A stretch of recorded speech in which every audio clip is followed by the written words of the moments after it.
Friends, welcome to my channel. Arvind Kejriwal Delhi शराब घोटाले case में जेल में बंद है।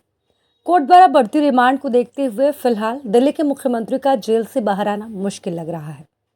ऐसे में सवाल उठता है कि फिर पार्टी कौन संभालेगा। इसी बीच केजरीवाल की पत्नी सुनीता केजरीवाल का नाम काफ़ी फेमस हो रहा है। माना जा रहा है कि वो पार्टी का काम संभाल सकती हैं। सुनीता केजरीवाल खुद एक IRS अफसर रह चुकी हैं और पति का साथ देने के लिए उन्होंने इस पद का भी त्याग कर दिया था। सुनीता केजरीवाल ने पार्टी के कैंपेन में हिस्सा लेने के लिए IRS की नौकरी छोड़ दी थी।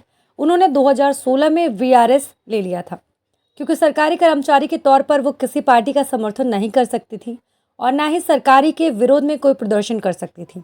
आम आदमी पार्टी के हित में वोट मांगने के लिए सुनीता केजरीवाल ने IRS के पद को त्यागने का फैसला लिया और VRS ले लिया। जब वो IRS पद पर थी तब उन्हें सरकार की तरफ से सिक्योरिटी, बंगला, सैलरी और कई तरह के लाभ मिलती थी। VRS लेने के बाद सरकार ने उन्हें कुछ सुविधाएं दी है। क्या है वो सुविधा, चलिए आपको बताते हैं। चलिए जानते हैं कि IRS का पद छोड़ने के बाद सुनीता केजरीवाल को सरकार की तरफ से कौन कौन सी सुविधा मिलती है और सुनीता केजरीवाल पर लागू हुआ VRS का रूल क्या कहता है। सरकारी पद पर 30 या 20 साल नौकरी करने के बाद कर्मचारी प्री मैच्योर रिटायरमेंट ले सकता है। Appendix 10 of CCS pension rule के चैप्टर 6 के मुताबिक पेंशन रूल 44 के तहत दी जाती है।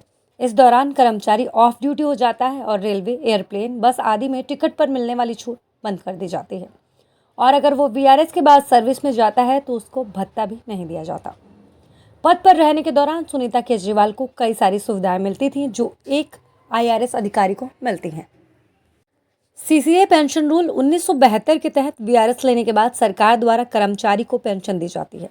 अगर वो सेंट्रल सर्विस में ग्रुप A का कर्मचारी रहा है तो वो बाहर किसी और सरकार में नौकरी नहीं कर सकता। अगर वो करना चाहे तो उसे केंद्र सरकार से अनुमति लेनी पड़ती है और अगर अनुमति मिल जाती है तो सरकार द्वारा उस कर्मचारी को पेंशन नहीं दी जाएगी। CCA पेंशन रूल 1972 में आया। इसके तहत अगर रिटायरमेंट के 2 साल के अंदर कर्मचारी कोई रोजगार करना चाहता है तो उसे केंद्र सरकार से परमिशन लेनी होगी। इसके लिए व्यक्ति को फॉर्म 25 सबमिट करना होगा। हालांकि कुछ मानदंडों के आधार पर सरकारी कर्मचारी के फॉर्म को कैंसिल भी कर सकती है। इसमें सब क्लॉज 2 के तहत अगर आपका बिजनेस सरकार के लिए गलत साबित होता है या देश के हित में नहीं है तो आपका फॉर्म कैंसिल कर दिया जाएगा। वहीं अगर बिजनेस या बिजनेस पार्टनर के लिए आपने नौकरी के दौरान कोई सरकारी फेवर किया है तब भी आपका फॉर्म कैंसिल कर दिया जाएगा। रिटायरमेंट के बाद आप इनकम टैक्स से जुड़े कोई हेरफेर नहीं कर सकते। ऐसा करने पर राष्ट्रपति द्वारा आपकी पेंशन काट दी जाएगी।